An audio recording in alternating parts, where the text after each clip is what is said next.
The two ordinary hosts of this podcast are not professionals on parapsychology, extraterrestrials, cryptozoology, nor would they describe themselves as religious or prone to superstition. They'd also like to make it known that this show is not intended for children or those with sensitive sensibilities. Please listen at your own discretion. And remember, the truth is often anecdotal. All right. Let's go. You wake up, exhausted, starring back to reality after a night of almost endless nightmares, a constant stream of threats created by your own mind. The memory of these dreams immediately begins to fade. You were running from something, or were you the one pursuing? It doesn't matter. It's over. You stretch one last time before sitting up on the side of your twin-sized bed. Its frame groans as you lift yourself up. Your bare feet slap against the cold floor as you wander over to the door. To your surprise, it won't open. It's locked from the outside. You're trapped. A panic begins to set in. Your breathing gets heavy. You're putting all effort into getting out of this room. Without realizing it, you begin screaming as you slap your palms on the walls, trying to find a secret way out, a secret you've never found before, a secret you think may not exist, just another day in an insane asylum. The very subject of today's episode. Hello, listeners, I am Mr. R. And I'm Mr. X. A pair of normal dudes. Reading paranormal stories. Mr. X, you ever been insane? I thought you were going to ask if I've ever been institutionalized. Sure, either or. Yes. Okay, cool. How'd that go? Are you real? Hello, everybody. Welcome to another episode of Babble Dabble, a completely different show, and my host is confused. Are you not just a figment of my imagination? If Have so, I not just been this imagining show would you be... for the last 12 years or so?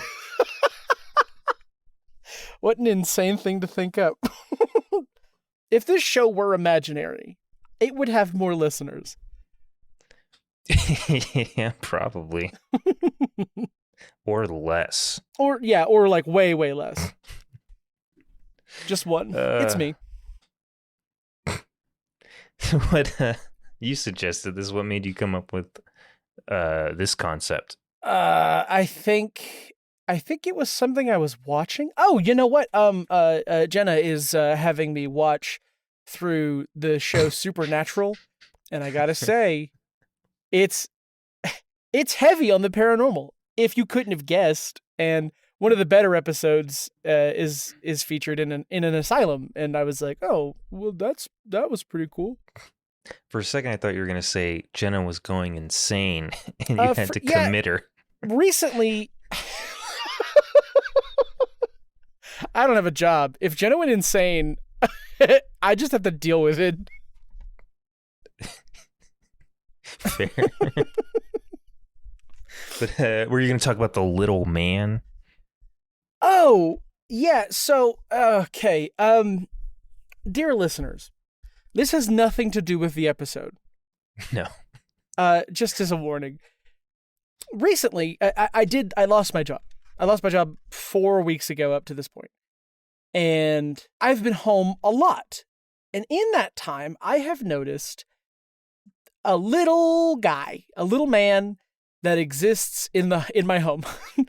And I never see him face to face. It's not a confrontation.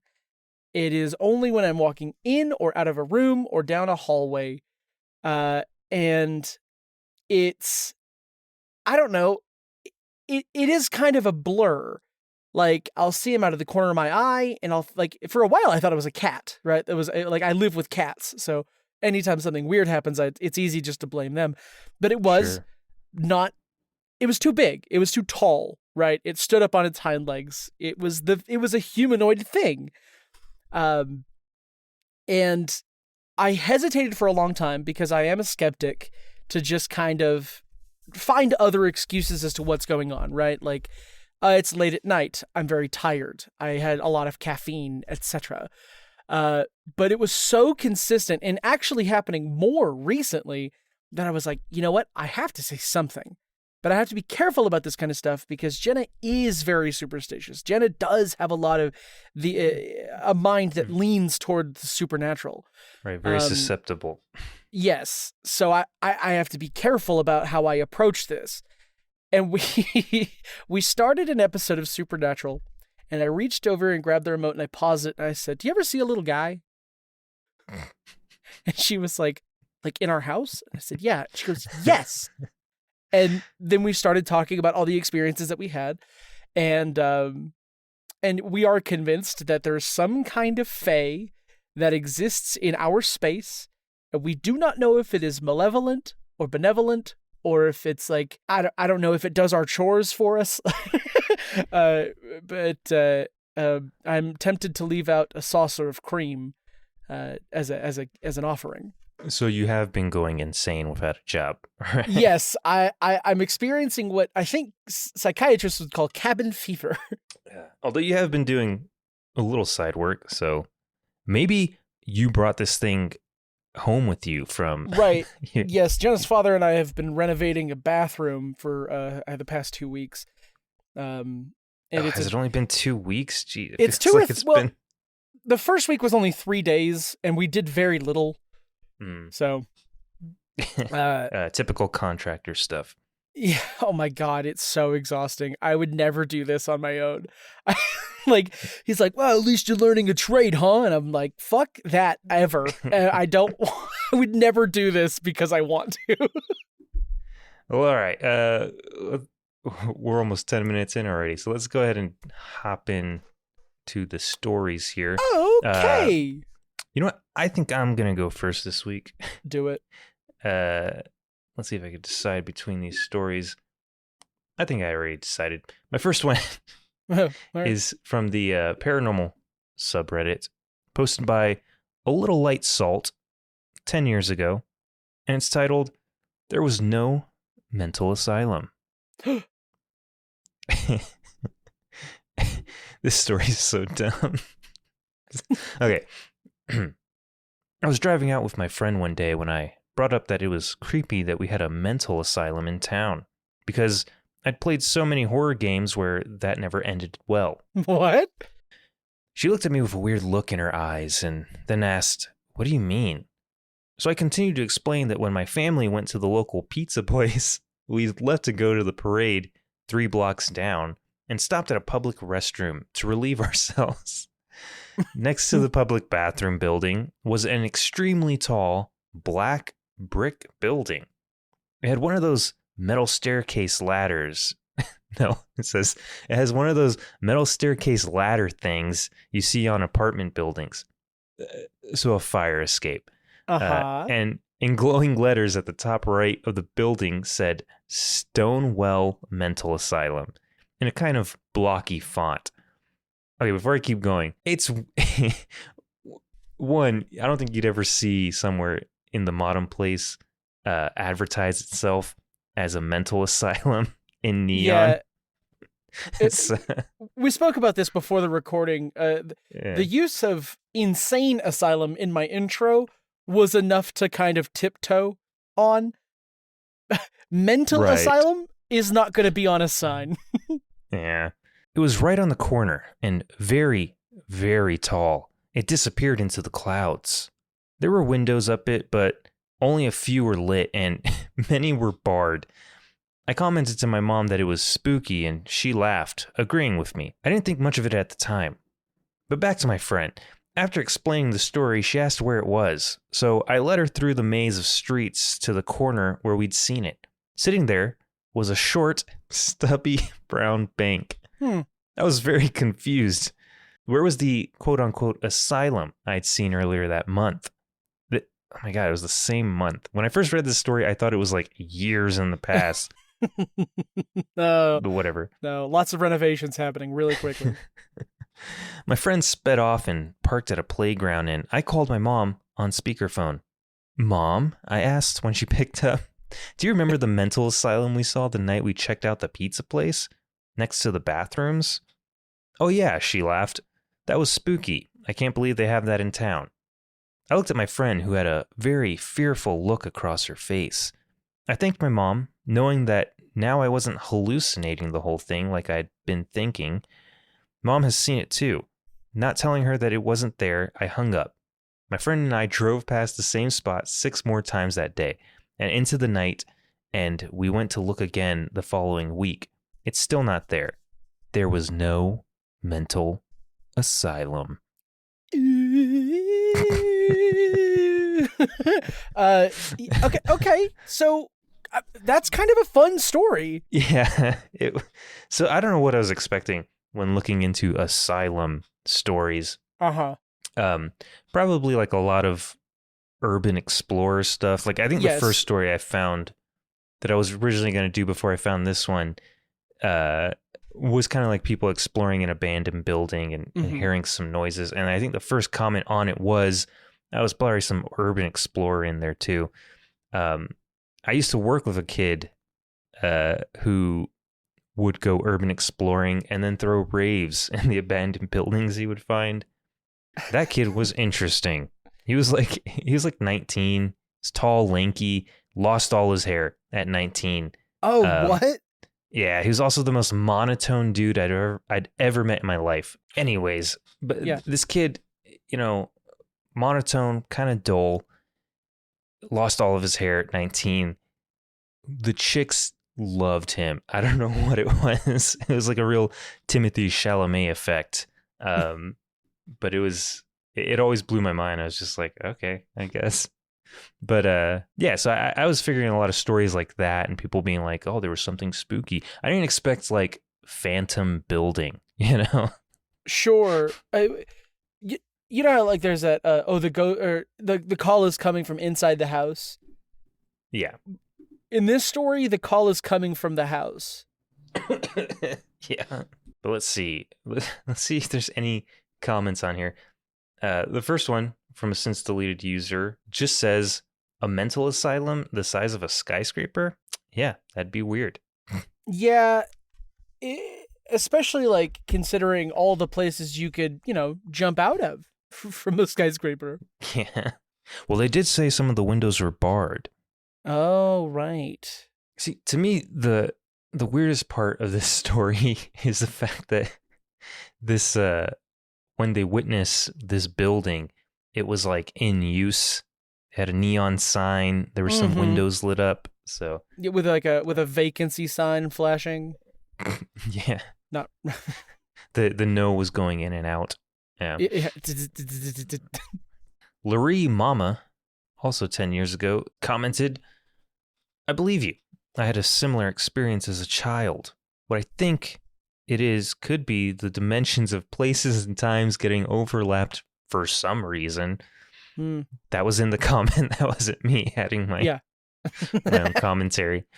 I think there are parallel worlds that have different outcomes than the one we know here. And sometimes people fall into those, or some of those people fall here, or come here willingly. Okay. I know this sounds crazy. If you read about it, though, it would make sense to you. A crazy story about this is one I heard on Coast to Coast, which I love, where dimension travelers stated that in the dimension he came from, the Nazis did not lose the war. The world... Well, hey, I got news for you 10 years later. The world was in a terrible state. There were constant... Maybe we fell into a parallel dimension. Oh, no, this is the one he was from. There are concentration camps for all types of people. If you were not a specific type of person, you were captured and put into one of those terrible places. I'm not doing the story justice. You'll have to watch it. There's ton of info out there for it. This is a good lesson for you to start thinking outside the box and believe there's more to life outside the hive type of our experience. Hey, Lori Mama, are you going to be the new Gisette 22? Lori Mama, let's see what you're about. Well, the last time they posted was 6 years ago.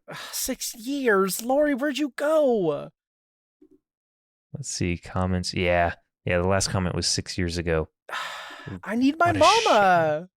And they never posted anything of their own. So, all right. What a shame. Let's see, there's only one more comment on here, I believe. From Gosh. Bombshell Ballerina. Yeah, bombshell ballerina. Residual haunting. There's a house in Charleston that does it too. Go back and take a picture, see how it turns out. If this is fiction, please note that this sub is for real experiences only. Okay, I got that sense when I was reading it that it might be fiction because of how they wrote out the conversation with their mom. Yes. It's very... There are tells with stories like that. Like when you're telling a story that is real, right, nonfiction, and you're recounting it to someone else, like you would in a forum, to say like, where is it? Mom, I asked when she picked up. It's very storybook. Mm-hmm. And that's not to say the story is fake, but it does read as one that is fake. Yeah. I clicked on their A Little Light Salty OP's account to see if there was anything else there. This is the only post they've ever made, and they've only ever commented twice. No, they've only ever made one post, and they've only ever made one comment. The comment was 8 years ago, so the comment was 2 years after their only post, and it's on the PewDiePie submissions subreddit. It's not at all where I thought that was going. So hard to tell if they were just making something up for the karma or if this actually happened to them. But yeah, that was it for my first story. A short, sweet one. Yeah, it's nice. Let's move on to your first one. Oh, okay. This one's a little long, so I'm going to try to read it quickly and not editorialize as much as I often do. This was posted in the r/paranormal subreddit as of 13 years ago by, HLFMT69. I think it's supposed to say half empty 69. Yeah. Yeah. It is titled The Girl at the Asylum. So, this is a true story, take a drink, that happened to me, which I am weary to share, as there have been many times where I have opened up only to be met with ridicule. Please take this seriously, because I do. Back in 2008, my girlfriend and I decided to go to an abandoned mental asylum off Highway 82 in Alabama called Old Bryce. It shut down a few years back due to malpractice, and some of the ghost legends, like the number 2 ghost, involve murder by staff at the facility. Essentially, this was a dumping ground for people that society didn't know what to do with. Thousands of people were sent there and died there. The facility consisted of 4 buildings: Bryce, the residence hall; S.D. Allen, the medical facility; the crematorium; and the guard shack. I have seen 2 ghosts in the residence hall, and I have seen 2 ghosts in the residence hall, the bigger of the 2 I share with you now. I have seen 2 ghosts in the residence hall, the bigger of the 2. You read it right. Huh. This person just comes off a little pretentious. This was the time of the hipsters, so. Oh, mustaches, yeah. Ironic glasses. And fedoras. My second visit to Old Bryce was strange. It was my first time inside the building, and I came prepared. It was me, my girlfriend, and our friend, Chris. I had a flashlight with a DVD camcorder. Through the main entrance is a staircase on the right, which zigzags up to the 2nd floor, complete with an anti-suicide fence at the top. Make a left, then another left, and then a quick right, and you are in the hall that led to the children's corridor. I had the flashlight in my left hand and camera in the right, scanning, trying to catch something. On my left, at the entrance to that room, there was a bathroom with only a tub in it. I thought I saw something in the bathroom and shined the light that way. Nothing. Moved the camera and light, thought I saw it again, and shining it back. Nothing. Our night continued and finished without incident. Hey, you didn't have to include any of that. The next day, I reviewed the footage. In that bathroom, I shined towards something I thought I saw, and I was right. Okay, maybe you did need to add some of that. When the light pans to the right, a bluish-white illuminated little girl's face peers out from behind the door to follow the light. As the light shines back in her direction over the course of 2 frames, she is half behind the door. Next frame, she was gone. My heart felt like an ice cube ran through it. I was in such shock. I proceeded to show everyone I knew. I'm sure you did. The girl's appearance was that of younger than 10, hair parted in the middle, unusually large forehead, and had some apparent deformation or disorder. I made the mistake of leaving the camera at a friend's house overnight, who apparently was not my friend, and he stole it. This is where it gets weirder. 2.5 years later, I was living in a different city. One of the legends of Old Bryce is that the windows grow back, and if you do any damage to them, spirits will follow you home. I broke a window. I was laying in bed one night about 3 to 4 a.m. I was on the verge of sleep, aware of where I was, and very comfortable. Out of nowhere, this immobilizing tingling sensation started at the tips of my toes. I was laying on my stomach with my arms under the pillow, completely helpless as this sensation crept its way slowly up my legs, midsection, and eventually entire body over the course of about 20 minutes. Once it covered me... Oh, sorry, 20 seconds. Oh, minutes would have been agonizing. Yeah. Once it covered me, I heard the whisper of a little girl directly in my ear say, "I'm in your room." I cringed tight and for some reason said aloud, "I love you." The feeling stopped and left me on the verge of tears. It may or may not have been that little girl from the asylum, but according to legend, it makes sense. Let me know if you want to read. Let me know if you want to read about my other experiences. Well, half empty 69. I love you. I chose this story for that last line. I hate that it's so long, but it's the very end that got me. You know what I hate about this story is that he says he had a DVD camcorder. And then his friend stole the camcorder, so obviously we don't get the video. You didn't think to just take the DVD out and share that with people? I don't know, maybe make some copies and... Oh, right. No, that's get important. Your bag. Everybody take notes. If you learn anything from this show, it's how to get evidence. Or at least how to preserve it. Yeah, and what to do with it when you have it. Let's see. Some of the comments this first comment here does explain, or does try to explain the bizarre response to a ghost in your room. Quebec Meme says, also, why do you think you were compelled to say I love you? Half Empty 69 responds by saying, I'm not sure. It struck fear in me that, in a way, that I felt like whatever it was knew everything. I couldn't hide from it. At the same time, I kind of felt like I was being taunted, so the demeanor I displayed kind of deviated from that. This guy seems like he says I love you after the first date. This is a first date. He's like, it knew everything. It knew I already loved it. Or at least it knew that I would pretend to anyways. Mm-hmm. Mm-hmm. That's another thing. He clearly was describing sleep paralysis in this. Very uncommon to have sleep paralysis on your stomach. I mean, I guess it depends on how you sleep, right? Oh, that's fair. Sleep paralysis is just, from my understanding, it's your mind waking up faster than your body. So he could have he said he was dozing off. He could have fallen asleep and then woken up a little too fast. And I like to imagine he has a roommate or his girlfriend is just there. And she's like, hey, I'm in your room. And that's why he was like, I love you. You know? And she wasn't ready for that kind of commitment. So she ghosted. And that's the true haunting. Oh, yeah. That's the ghost in this story. Let's see. Armageist says, so you made a monumental discovery of a ghost girl recorded on DVD that could be taken out and copied extremely easily, but didn't find it important enough to take out of the camcorder nor copy while also leaving it at a friend's house.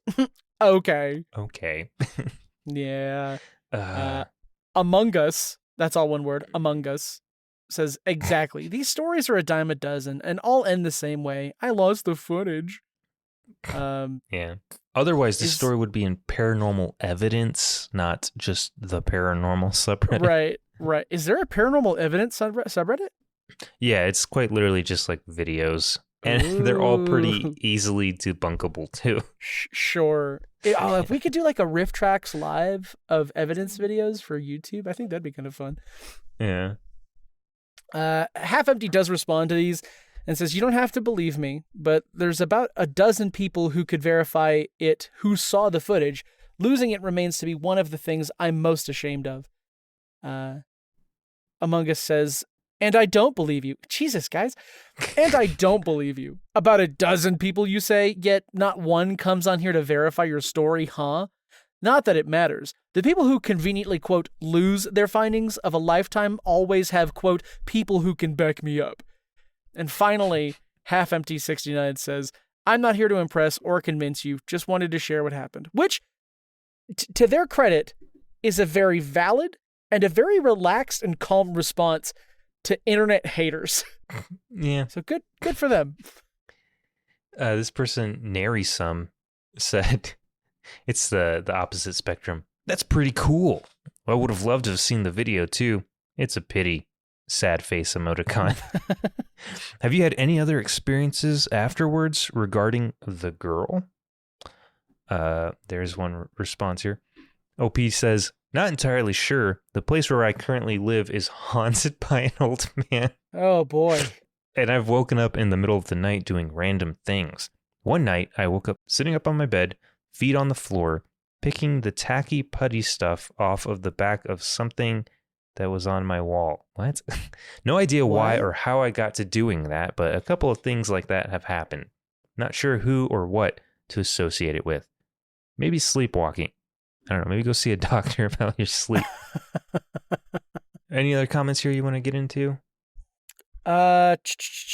Just the very bottom one by Flaccid Boris, who writes one word, and that word is incredible. We can move on to your next story. Okay. My next story from the Paranormal subreddit, but far more recent. This was 2 months ago. Posted by IXRX Grim. XRX Grim.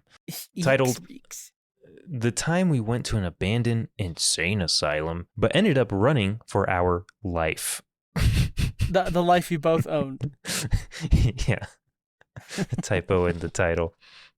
This one is flared with unexplained. It goes, "This happened when I, a 33-year-old male, was 16. I didn't get my driver's license till I was 18, but my friend, let's call him Gary, got his. Okay. Now, we lived in a pretty small town in North Carolina, the type of town where all the high school kids, me included at the time," I think that goes without saying, "hung out in the Walmart parking lot because there was nothing better to do. I wonder if they threw bread at each other." Hey. Was that on this podcast? I don't know if we talked about that here. Well, we did. Otherwise, I wouldn't know that. But I can't remember if it was this one or Sequel Factory. Yeah, fair. So me and Gary had been friends since the beginning of high school. Met in one of our classes freshman year. Gary was into spooky stuff, and so was I. Not long after getting his license, he comes to me with an idea. He tells me about some apparently old abandoned insane asylum a few towns over. Says it's back in the woods somewhere and isn't even visible from the roads anymore. He wants us all to go out there in the middle of the night and check it out because it's supposed to be haunted by patients that died there or something. Of course, no one wants to go with him but me. So the following weekend, we decided we're going to sneak out and check this place out. It takes us a while to get there and figure out where exactly this place is. Finally, we find the place where we can park the car and follow the trail up to the asylum. We arrive at the old-ass building. Not sure if it was actually an asylum or just some building. It was definitely old and had plants growing all over it. It's possible a sign for the place was somewhere hidden in the brush. We walk into the building. There was no door. The inside is covered in graffiti, all kinds of stuff, some kind of funny and others disturbing. The places definitely felt and looked spooky. We didn't end up staying long. We had been inside maybe 10 minutes or so, exploring for the few rooms near the front of the building. Then a loud bang goes off. Not a gunshot bang, but like something really heavy fell to the floor. Me and Gary freeze. We turned to look at the doorway of the other room the noise came from at the end of the hallway. A wheelchair slowly rolled into view from the room. Okay. In this wheelchair is an old doll. Oh. If you know what a Raggedy Ann doll is, then picture that. Well, that was enough for me and Gary. We decided to just head back to the car. That sounds more nonchalant than I think he intended. Yeah. They're just like, oh, that was weird. Let's get out of here. I don't know about that doll. We're walking. Yeah, they're just walking back. So I guess it wasn't that. We're walking back to the car through the trail. We're both obviously scared, but neither of us wants to show it or admit it.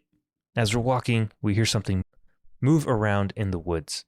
Me and Gary don't speak a word to each other or even look at each other. We both immediately take off running. Whatever it was that we heard had started chasing us. Oh. We could hear it running in the woods next to us. Luckily, we made it back to the car and took off. We didn't look back and never saw what was after us. For all we know, it was just some animal. Looking back at this now, I'm not sure what's scarier. The fact we possibly ran into a ghost/spirit, or that maybe we weren't alone out there. Yeah, I would think that the latter one is probably spookier, but also it kind of sounds like maybe there was a security guard that was like, hey, some punks breaking into our building again or whatever. But I like the idea of an abandoned building having a security guard who's like just really dedicated to his job. Yeah, well, if there's a trail leading up to the building, it could also be like a park. It could be a park ranger. Oh, that's true. That's a good point. I don't know how, because I don't ever remember this being a thing in Texas, but here in Colorado, the Park Service, they have park rangers. Like, you can see them at any kind of park. It could be like a national park or like just a park down the road from your street. They they monitor and kind of maintain like all the parks in the city. So, no, I don't go outside a lot. I only know because before I started working where I am now, we were looking into stuff, and the Park Service, the Parks Department was looking for rangers, and I considered it for a minute, but I guess it's a good thing I didn't do that. So, although I think Colorado is one of the few places where they didn't make huge cuts. I see park rangers all the time, like all over the place. I see a few comments. There's not a whole lot on here, but it looks like the OP does respond more than my first story. So let's see. Someone named Mr. Bones Gravestone, top 1% commenter. It's a pretty good name. Yeah, and you got a top 1%er on your little story here. Good job. Says, it was probably someone there, urban explorers, homeless folks, addicts, etc., that wanted to scare you off. OP says, yeah, that's what I think it was now. Honestly, that's more frightening than a ghost or animal. No telling what they could have done if we didn't leave as fast as we did. That's good insight. Those are good thoughts to have. Yeah. Let's see. Someone named Guns for Everyone. I love this comment. Says, it was probably Millhouse. Okay. Now, I don't know if this is referencing like a direct episode, but it's probably referencing one of the Treehouse of Horror episodes. Treehouse of Horror, yeah. Oh, yeah. I think this response here is probably a quote from that. It says, "Ghost my ass. It's probably Millhouse." Yeah, you could probably Google that, and then something would come up. I'm not going to, but you probably could. Guns for One just said, "Ha ha ha ha! Finally." I guess someone finally got his reference. Yeah. How long? Wait, what's the difference between the two? A month. Yeah. And the OP, it went completely over his head because he just says, possibly. I don't remember the name. This was in 2008. I also didn't ask too many questions. I was sold on checking out a haunted place. Also, went to an old abandoned school in South Carolina a few times after high school. I guess this guy missed The Simpsons somehow in the West. Yeah. That's such a funny response. He's like literally our age. How does he not know what The Simpsons are? Maybe he was one of those kids that were raised by parents who thought Harry Potter was actual black magic. And The He's probably Simpsons is Mormon, obviously right? an adult show. Yeah. I mean, North Carolina, probably like Jehovah's Witness or something. Mm-hmm. This last comment is gold from Itchy Bar 7061. Not me and Gary ever. Gary and I is correct. Good story otherwise. Thank you, Itchy Bar 7061. Yeah, You're thanks, a you hero. grammar Nazi. I can't believe someone is pulling this in a paranormal subreddit. That's so funny. I gotta see what else this guy. Yeah, just see if it's all grammar stuff. Oh, he does have a little video on his that he posted that's supposed to be an orb.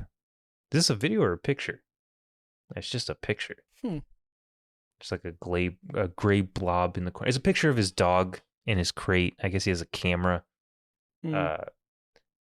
And there's like a little white blob in the corner. And he's asking, what's this orb? I don't know, man. Fucking dust. But that was it. Yeah, that was all the comments on that one. So that was I think I like the comments more than the story itself. I agree. Millhouse. I'm not sure. I don't remember the name. I don't remember the name. God, and like, even if he does know what The Simpsons is, that answer is so good. I never got a name, actually. Incredible. All right. What's your last story? I almost got Jenna involved in this episode because Jenna grew up on Long Island, and in the hometown where she grew up was an abandoned asylum. It's enormous. It's the biggest building around.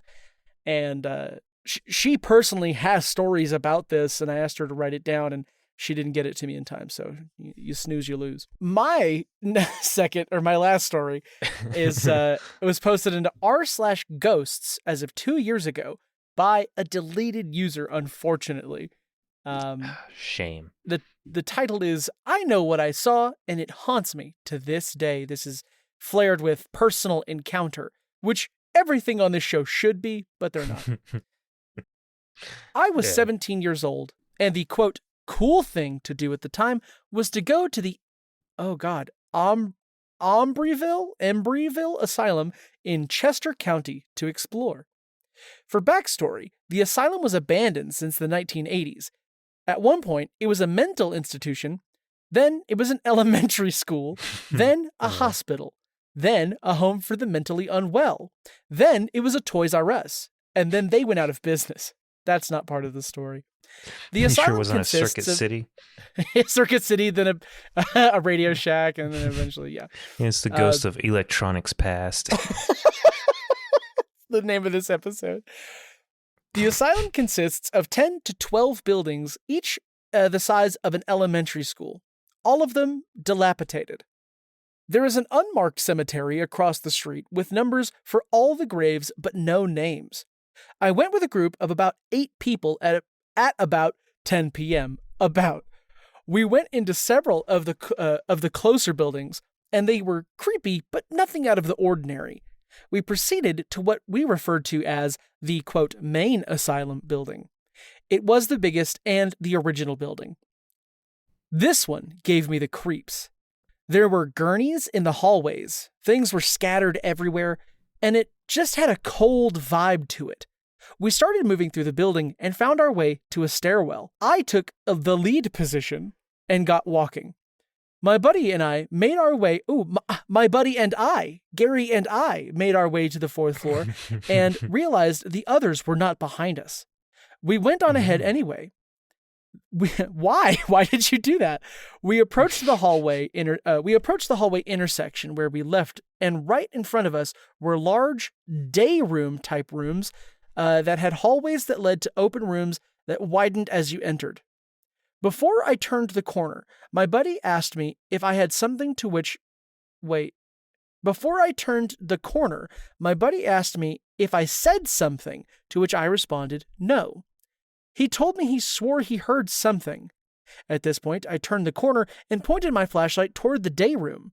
In clear view, I saw something cross left to right inside the threshold of the door.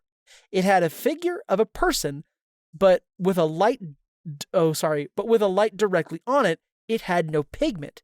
It was like the absence of color or light, blacker than the night outside. It had dimensions to it. No legs, human-shaped. I turned tail and ran. I never again went back at night. I left feeling cold and terrified. It has stuck with me since that day. I think about it a lot. And that's the end of my story. Hold on, I gotta go back to that description. Yeah. In Clearview, I saw something cross left to right. It had the figure of a person, but with a light directly on it. It had no pigment. It was like the absence of color or light. So how is there a light on it? Blacker than the night outside. Oh, that's a good point. Mm-hmm. Because there's like that paint that black. Vanta Black. Yeah, Vanta Black that like absorbs all light. I imagine that's what he's talking about. So you're just kind of contradicting yourself right there. Mm-hmm. Whatever. Because when you first started saying that, I was like, oh, kind of like angelic or something. But then it was like, no, it was a shadow person, absent of light. I'm like, oh, okay. I guess I didn't get it. This one has a lot of comments on it. Plenty of comments. 72, jeez. And 300 upvotes. This is a pretty successful story. Jeez. Bald Alpaca says, hey, I live in Chester County. Let's go back. It will be fun.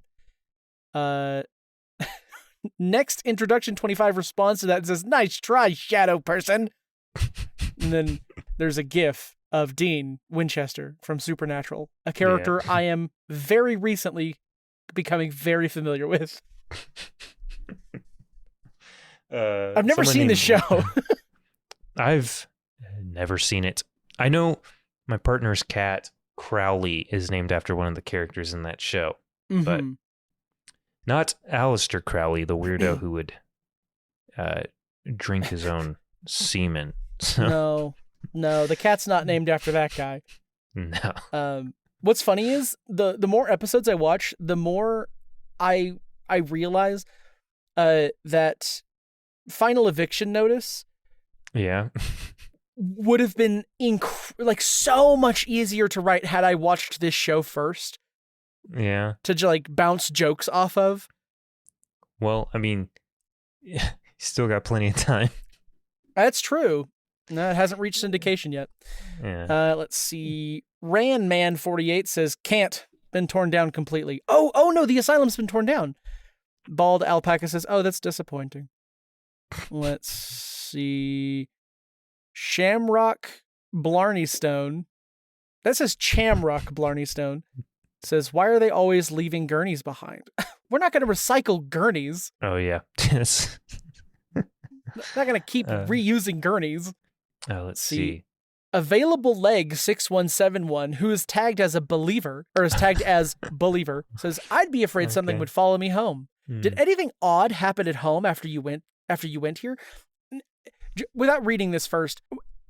Yeah, okay, you're afraid that something would follow you home. Where do you go? Do you trick it with an Airbnb? Haha, you're stuck here now. Anyway, the deleted OP says, I definitely felt like there was a presence with me on my car ride home, but no, nothing that I can remember from home that night. Well, the ghost is stuck in your car, so. Wait, hold on. I just saw a comment. Yeah. This person's fucking description of this thing is stupid. Okay, it was like the absence of color or light, blacker than night. It had dimensions to it. No legs, human shape. Okay, so this comment from the Black People's Jesus says he highlights that section. He says no legs, human shape, and just says owl. All right, owls have legs. Myth busted. Sorry. The owls are not what they seem, is what someone responds to that. But no, I guess if they're flying, you're not going to notice their. I mean, yeah, they would stretch out their talons, huh? But it's possible that, yeah, I could see that. Owls have been oft confused with the paranormal, especially aliens for some reason. Yeah, well, I mean, they're fucking creepy, man. Owls We are creepy. talked about this. We both have seen owls out in the wild. Yeah, dubious little critters. I had a friend post a picture on Instagram of an owl he saw. It was like sitting on a stop sign, and I only had one thought, or I guess two thoughts, which was that was either a really tiny owl or a giant stop sign, because this owl looked like a thumb compared to this sign. I was like, jeez.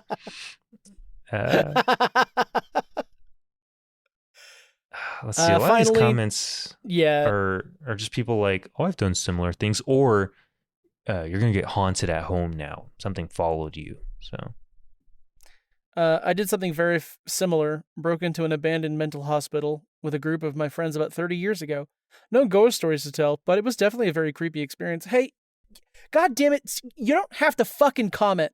I hate getting angry on this show, but stay home. When I say stay home, just don't get on the internet. If you have nothing to input, fuck off. Yeah, thanks, Super Cali 2021. Idiot. I don't know what this means, but Deli Shop 63 says, did you get your no donkey brains certificate or what? It's a reference to It's Always Sunny in Philadelphia. Oh, I haven't seen that show. You haven't?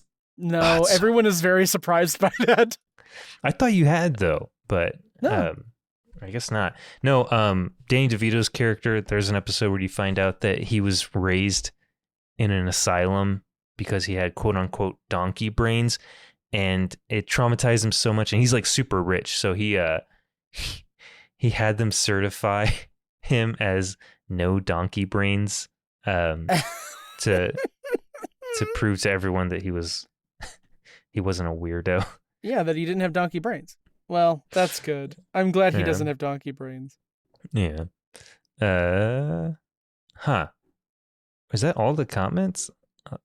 I scrolled down. It seemed like there was a majority of them.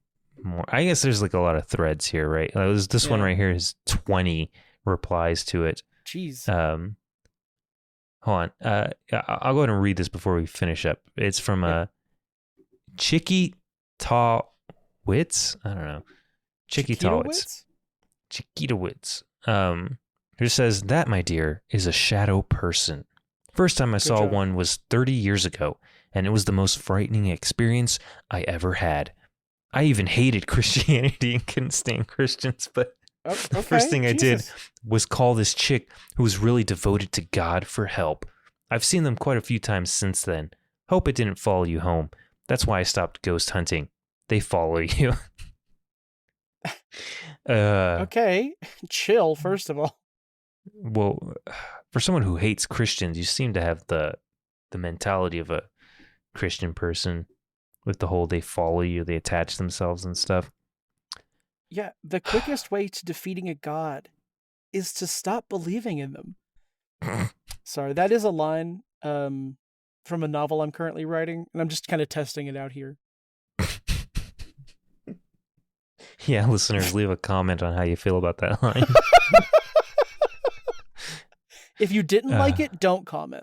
Okay. So that was the one that had 20 replies to it, and they all go in different directions. So I'm sure they said the same things we said. Oh yeah. That line that you said verbatim in here. So maybe I hope not, because I'm gonna have to sue somebody. All right. Did you have any Ask X to end the episode? No, I don't, and I'll tell you why. If you go to Ask Reddit and you type in the word asylum, it is all about people fleeing other countries, and that was bumming me out.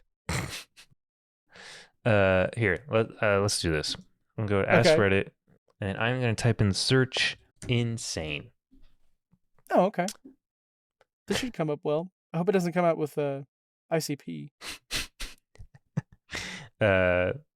Here, I'm gonna read the top 3, and then I'll probably just click on one and read 3 comments. So okay. The first one here is from 4 years ago. It just says, what was the moment you realized someone you were close to was insane? This was 4 years ago, so I'm pretty sure it's going to be a lot of political shit. Let's see, this one from 6 years ago. What did your parents/family do that you later realized was insane? What was that one comment we read where they would move cars that were in their favorite parking space? Oh, yeah. That is crazy. That's a crazy thing to do. And then this third one here. What was the most insane rich person behavior you've ever seen? So I'm going to go with the second one here. Yeah. What did your parents/family do that you later realized was insane? First comment on here. When my mother, quote unquote, left my dad, she pitched a tent in my walk-in closet. I was 7 or 8. She lived in my fucking closet for months before she got her own place. Oh my God. I still remember her reading her Joyce Meyer books by lamplight. Lamplight? What the fuck? Well, we had electricity. She just insisted. Yeah. Here, another comment here. They kept everything. Everything. The moment I walked into my friend's house and realized you're not supposed to have stuff lining the walls was ridiculous. That's fair. I had my childhood friends. I never really got the concept of hoarding. I remember I'd go to their house and there would be stuff everywhere. And I was just kind of like, they must like stuff. It's not till now that I realized like it's probably it was probably an issue for them. And I think those friends now realize it too. And so I'm sure that's caused some behavioral stuff for them. All right. And then the last one here from Runs and Gozes says, my mom once blew out the pilot lights on our gas stove, cranked up the gas, and told 7-year-old me and my 14-year-old sister to go to sleep. I went to bed, not knowing any better. Jesus Christ, I probably shouldn't have started this one. Oh my God. Okay, let's see. This one right here. Oh my God. Let homeless punk rockers live with us, several. And some of them slept in our beds with us, with their permission. Oh, no. Okay, never mind. I'm not going to do that one. I'm just going to scroll as far as I can and pick a short one. These are really insane. Okay. What have we done? Get into screaming argument where they ended up throwing dishes at each other's heads fairly frequently. Wow, they're really mad right now. Better play some Nintendo until this blows over. Oh, that yeah. one was just sad. If you grew up in like a working class white household, then absolutely you've had this experience. Yeah. All right, those last three were unusable. So here's this one. That's the end on. King Alfred of England said, my mother sends her professional emails in Comic Sans. That is insane. Someone replied to that with power stance. Yeah. Is the Comic Sans thing, does that translate to the younger generations? I don't know. Honestly, they might dig it. I'll have to ask. I don't know any. Well, yes, I do. I used to work with one, and I have his Discord. I could talk to him about it. Well, we know Jet, who is Gen Z, so. That's true. Although, but Jet's also like, I feel like Jet's weirdo. Been alive for thousands of years. Yeah, he's a lot more mature than he. Well, most of the time, anyways. That's true. Well, okay, I guess that's going to do it for this episode. Yeah, that will have to do it for this asylum-themed episode. Thank you, everybody, so much for listening. It's been a pleasure. It's been nice. It's been revealing. If you have any, if you have any supernatural stories of your own, you could submit them to us for this show on our subreddit or in the comments down below. That Reddit is PONDPOD. Yeah, and if you're enjoying this show, you could check us out on some of our other stuff, such as Sequel Factory, where we watch a movie and then pitch an idea for a sequel that nobody asked for, or SideQuest Digest, where we do little one-offs of TTRPGs. And Mr. R is also on another show with Mr. E called The Dirty 22, which is a D&D themed show that's actually quite enjoyable, quite entertaining. Oh, that's nice. That's nice to hear. Otherwise, We've been a Paranormal Dudes. Ever in need of stories to intrigue, perplex, maybe even frighten? So remember, if you can't explain it, boast about it. And until next time, stay tuned and stay insane. I don't know what the whoop whoop, right? Stay insane. Yeah, like the youths say.